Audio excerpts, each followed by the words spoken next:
नमस्कार। प्रांजल ज्ञान गंगा में आप सभी का स्वागत है। कल हमने वारणावत में लाक्षा भवन और विदुर जी के गुप्त उपदेश की कथा को पढ़ा था। आज हम पांडवों का लाक्षा गृह में रहना, सुरंग का खोदना और आग निकलकर भागना की कथा को पढ़ेंगे, जो कि इस प्रकार है। वैशंपायन जी कहते हैं, जन्मेजय, पांडवों के शुभ आगमन का समाचार सुनकर वारणावत के नागरिक शास्त्र विधि के अनुसार मंगलमयी वस्तुओं की भेंट लेकर प्रसन्नता और उत्साह के साथ सवारियों पर चढ़कर उनकी आगवानी के लिए आए। उनके जय जयकार और मंगल ध्वनि से दिशाएं गूंज उठी। पूर्ववासियों के बीच में युधिष्ठिर ऐसे जान पड़ते थे मानो स्वयं देवराज इंद्र हों। स्वागत करने वालों का अभिनंदन करके माता कुंती के साथ पांडवों ने वारणावत नगर में प्रवेश किया। उन्होंने पहले वेदवादी कर्मकांडी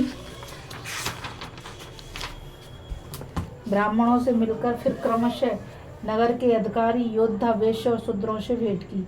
पुरोचन ने उनके लिए नियत वास स्थान पर आदर के साथ उन्हें ठहराया और भोजन, पलंग, आसन आदि सामग्रियों से उन्हें संतुष्ट करने की चेष्टा की। पांडव लोग सुखपूर्वक वहां रहने लगे। पूर्ववासियों की भीड़ प्राय लगी ही रहती थी।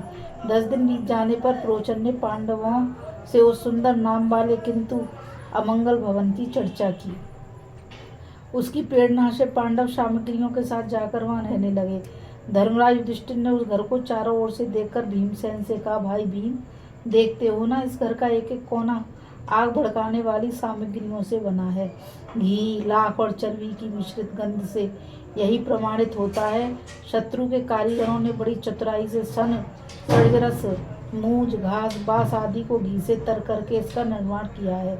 निश्चय ही प्रयोजन का विचार है कि जब हम लोग इसमें खटके रहने लगे तब वह आग लगाकर इसे जला दे। विदुर ने पहले ही यह बात ताड़ ली थी, तभी तो उन्होंने हमें इसने बस इसकी सूचना दे दी। भीमसेन ने कहा, भाई जी, यदि ऐसी बात है तो हम लोग पहले अपने पहले ही स्थान पर क्यों न लौट चलें। युधिष्ठिर ने कहा, भैया भीम, हमें बड़ी सावधानी के साथ अपनी जानकारी छुपाकर यहीं रहना चाहिए।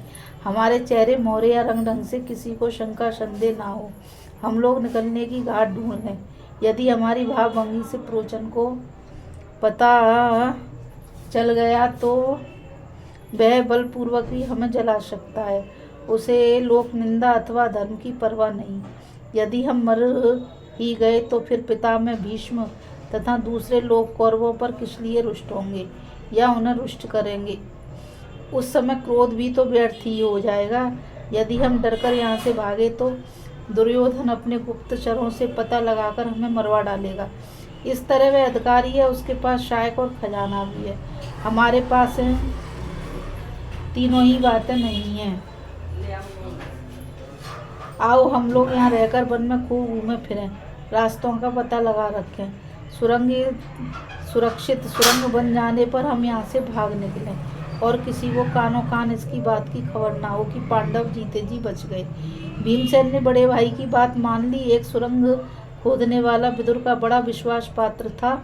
उसने पांडवों के पास आकर कहा, मैं खुदाई के काम में बड़ा निपुण हूँ। विदुर की आज्ञा से आपके पास संकेत के तौर पर आपके पास आया हूँ, मुझ पर विश्वास कीजिए। विदुर ने संकेत के तौर पर मुझे ये बतलाया है कि चलते समय मैंने युधिष्ठिर से मलेच्छ भाषा में कुछ कहा था और मैंने आपकी बात भली भांति समझ ली। यह कहा था, पुरोचन जल्दी ही आग लगाने वाला है, मैं आपकी क्या सेवा करूं। युधिष्ठिर ने कहा, भैया, मैं तुम पर पूरा विश्वास करता हूं। हमारे जैसे हितचिंतक विदुर हैं वैसे ही तुम भी हो। हमें अपना ही समझो और जैसे वे हमारी रक्षा करते हैं वैसे ही तुम भी करो। इस आग के भय से तुम हमें बचा लो। इस घर में चारों ओर ऊंची दीवार हैं, एक ही दरवाजा है। तब सुरंग खोदने वाला कारीगर युधिष्ठिर को आश्वासन देकर खाई की सफाई करने के बहाने अपने काम पर डट गया। उसने उस घर के बीचों बीच एक बड़ी भारी सुरंग बनाई और जमीन के बराबर ही किवाड़ लगा दिए।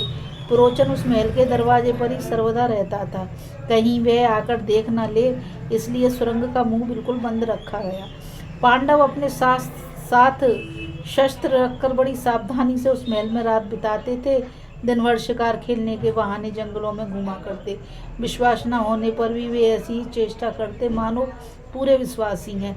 उस खोदने वाले कारीगर के अतिरिक्त पांडवों की इस स्थिति का किसी को भी पता नहीं था। पुरोचन ने देखा कि 1 वर्ष के लगभग हो गया पांडव इसमें बड़े विश्वास और निशंक से रह रहे हैं। उसने बड़ी प्रसन्नता हुई। उसकी प्रसन्नता देखकर युधिष्ठिर ने भाइयों से कहा, पापी पुरोचन समझ रहा है कि ये ठग लिए गए हैं, यह भुलावे में आ गया है, अतः अब यहाँ से निकल चलना चाहिए। शस्त्रागार और पुरोचन को भी जलाकर अलक्षित रूप से भाग निकलना चाहिए। एक दिन कुंती ने दान देने के लिए ब्राह्मण भोजन कराया।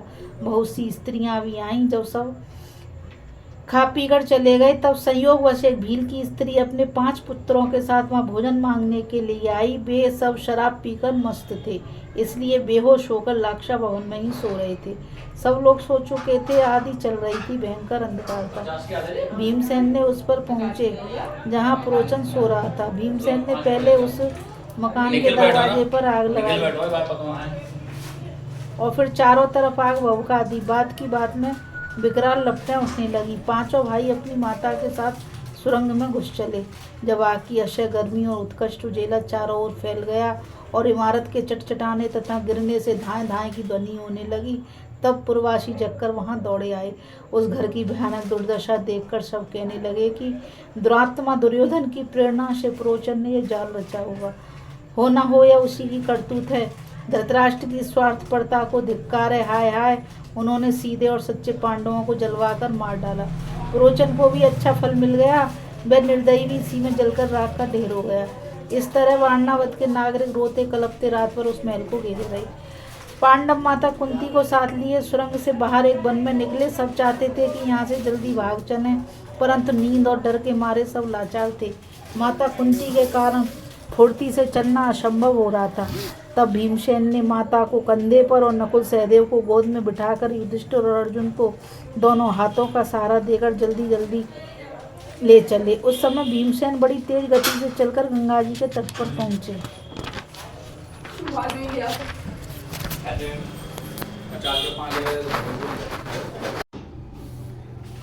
अभी हम पांडवों का लाक्षागृह में रहने की कथा को पढ़ रहे थे और कल हम पांडवों का गंगा पार होने की कथा को सुनेंगे। इस कथा में बस इतना ही।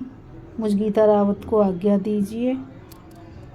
नमस्कार, राधे राधे, जय श्री कृष्णा। और इस चैनल को लाइक, शेयर और सब्सक्राइब करना नहीं भूलिए ताकि यह ज्ञान अधिक से अधिक लोगों तक पहुंच सके। इस कथा में बस इतना।